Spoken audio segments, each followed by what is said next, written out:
Bienvenidos a un nuevo episodio de nuestro podcast. Hoy tenemos un tema profundamente humano y universal, la soledad. ¿Por qué a veces nos sentimos solos, incluso estando rodeados de personas? Y más importante aún, ¿cómo podemos transformar esa soledad en una herramienta para el autoconocimiento y el crecimiento personal? Hoy exploraremos cómo la soledad, aunque a menudo vista como algo negativo, puede ser también un espacio poderoso para encontrarnos con nosotros mismos. ¿Te parece si comenzamos con la primera pregunta? ¿Cómo definirías tú la soledad en este contexto? Yo creo que la soledad es un estado emocional, el cual está obviamente formado por varios aspectos de la vida y depende cómo lo percibas y cómo lo describas. Totalmente de acuerdo. La soledad no es solo estar físicamente solo, sino que es un estado emocional que depende mucho de cómo lo percibimos. Como dices, está influenciada por las experiencias de vida, las expectativas y, por supuesto, la forma en que elegimos interpretar esos momentos. ¿Crees que la soledad siempre tiene un lado negativo o puede tener un aspecto positivo que no solemos ver al principio? Tiene un aspecto más que nada revelador porque cuando tienes la oportunidad de observarte a ti mismo y de escuchar tu propia conciencia, te das cuenta de todo el trabajo que tienes que hacer psicológico para poder lograr mantener una estabilidad mental, por no decir perfecta. Y es una lucha que va de día a día. Es cierto, la soledad tiene ese poder revelador. Nos da el espacio para confrontarnos con nuestra propia conciencia y hacer ese trabajo interno que muchas veces evitamos cuando estamos rodeados de distracciones. Esa lucha diaria por mantener la estabilidad mental, como dices, es un proceso constante de autodescubrimiento y sanación. Y aunque no se trata de una perfección, sí de estar cada vez más alineados con nosotros mismos. ¿Dirías que la soledad se convierte en una especie de escuela emocional en la que nos enseñamos a crecer? Sí, pero también tenemos que aprender a dejarnos instruir por la misma escuela de la misma, ¿no? Es decir, tener como la aptitud y la autoconciencia y disciplina para dejarse llevar y decir, ok, estoy aprendiendo. Podría decirse la madurez, aunque dependiendo las edades también es. Exacto. Es un proceso de apertura y humildad. No solo es enfrentar la soledad, sino también permitirnos ser enseñados por ella. Tener esa disposición de aprender de lo que nos ocurre en esos momentos. La actitud, la autoconciencia y la disciplina son claves para realmente sacar provecho de lo que la soledad nos puede ofrecer.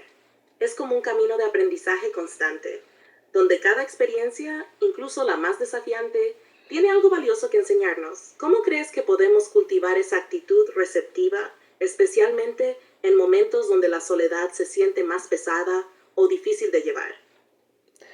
Pues yo creo que es tomándote un break, ¿no? O lo que consideres como tu pasatiempo o algo que te permita tener paz. Algunos lo hacen mediante el arte, otros mediante una caminata o simplemente salir a conectar con la naturaleza. El punto es como al cuerpo y a la situación abrir un paréntesis para observar, ¿no? Lo que estás pasando desde un nivel conciencia.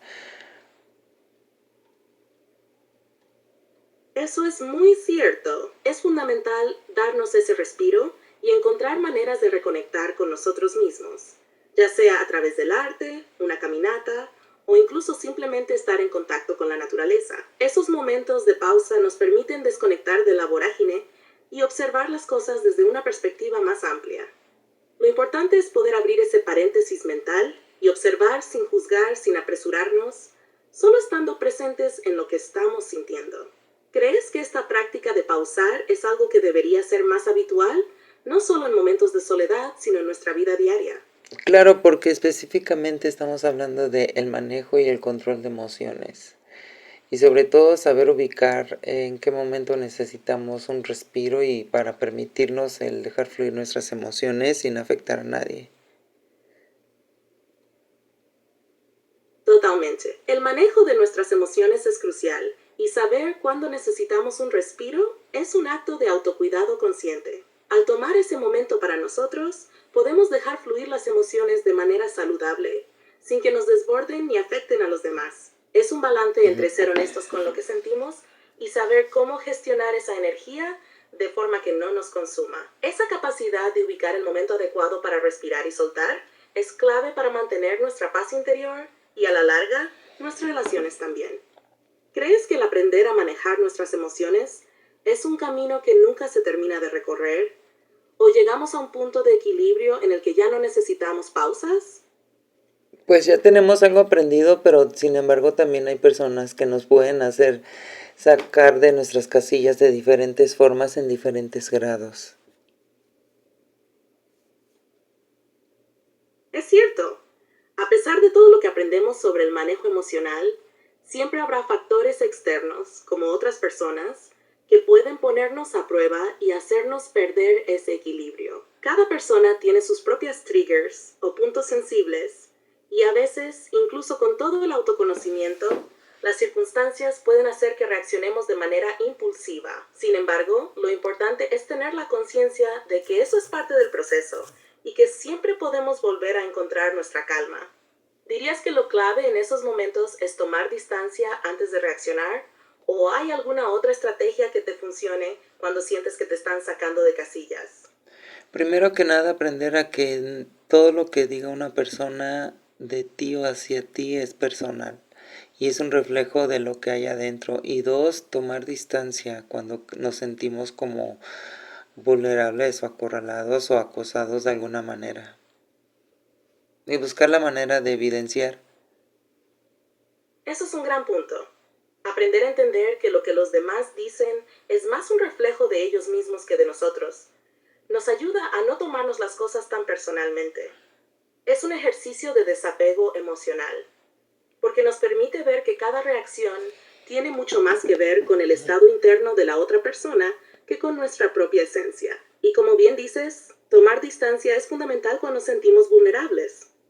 Alejarnos de una situación emocionalmente cargada nos da el espacio necesario para recuperar nuestra estabilidad y evitar una reacción impulsiva que después podamos lamentar. Esa pausa, ese respirar y reflexionar antes de actuar, nos da el control de nuestras emociones. ¿Crees que esta práctica de distanciarse debería ser algo que cultivemos de manera más regular en nuestras interacciones diarias? Sí, sin duda alguna, la verdad, y fomentarla para que así aprendamos a alejarnos de situaciones que nos ponen vulnerables y que favorecen el ego de otras personas.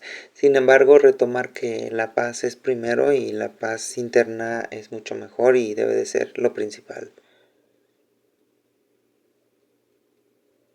Exactamente. Cultivar esa práctica de alejarnos de situaciones que alimentan el ego de otros y que nos ponen en una posición vulnerable es clave para proteger nuestra paz. Y como mencionas, la paz interna debe ser nuestra prioridad, porque cuando estamos en paz con nosotros mismos, ninguna circunstancia externa tiene el poder de desestabilizarnos. Esto no significa evitar todo conflicto, sino reconocer cuando una situación realmente vale la pena y cuando solo está alimentando algo que no nos sirve.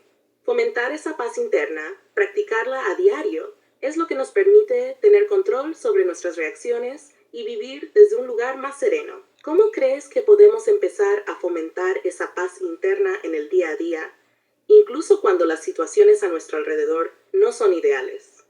Me gustaría que me dieras un ejemplo de la vida diaria en el cómo nosotros veríamos aplicada esta situación.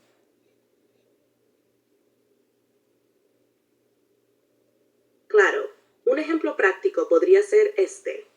Imagina que estás en el trabajo o en una reunión y una persona, tal vez un compañero o incluso un jefe, hace un comentario despectivo o irrespetuoso hacia ti. Inmediatamente tu ego podría querer responder con una defensa, justificarte o incluso entrar en conflicto. En ese momento te das cuenta de que tu paz interna está en juego y decides dar un paso atrás.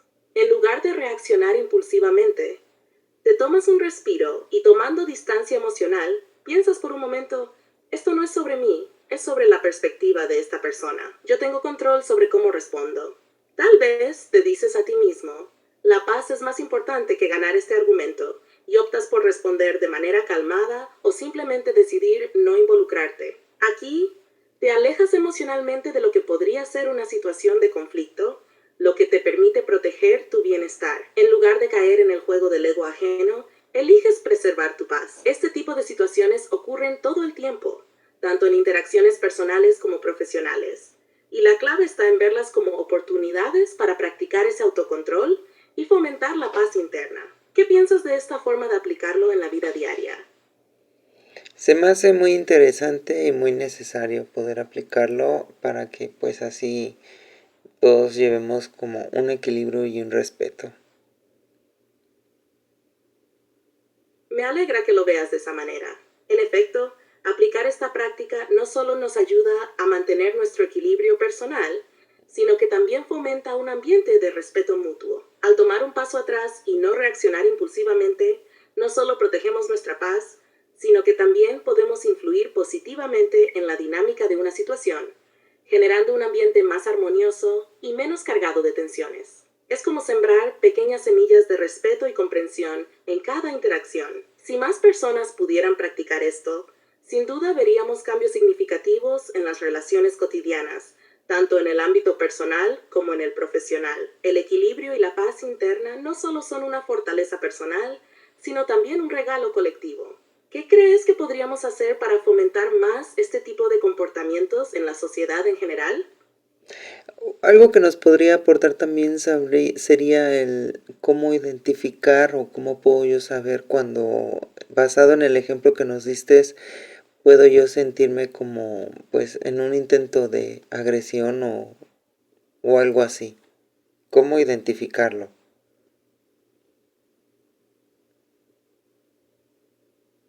Excelente pregunta, porque reconocer las señales es el primer paso para poder mantener el control y proteger nuestra paz. En situaciones como la que mencionamos, cuando alguien te hace un comentario despectivo o irrespetuoso, puede haber ciertos indicadores emocionales y físicos que te ayuden a identificar cuándo estás siendo atacado o cuando la situación se está volviendo agresiva.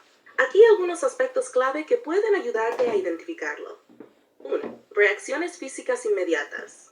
Cuando alguien te hace un comentario ofensivo, es probable que tu cuerpo reaccione antes que tu mente. Podrías sentir una tensión en el pecho, un nudo en el estómago o rigidez en los músculos. Estos son señales físicas que indican que algo te está afectando emocionalmente.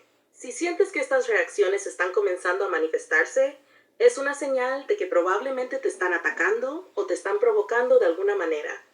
2. Aumento de la irritación o ansiedad.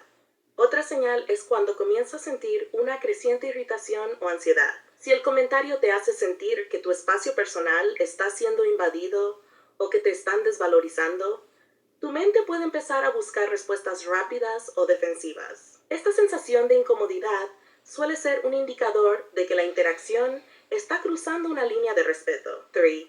La sensación de estar siendo juzgado. Cuando alguien hace un comentario que parece prejuzgarte o descalificarte, puedes sentirte como si estuvieran poniendo una etiqueta negativa sobre ti, lo que puede generar una sensación de agresión emocional. Es el momento en el que tu ego se activa, queriendo defender tu identidad y lo que representas. 4. Interpretación de intenciones. Aquí es clave la percepción. Si sientes que la persona está actuando con intención de ofender, humillar o manipular, es probable que estés siendo objeto de una agresión. A veces no se trata tanto de lo que se dice, sino de cómo se dice y la actitud que acompaña las palabras. Si te das cuenta de que te están atacando de forma indirecta o te están buscando alguna reacción emocional, es un buen indicio de que es una situación agresiva. 5. El impacto emocional inmediato.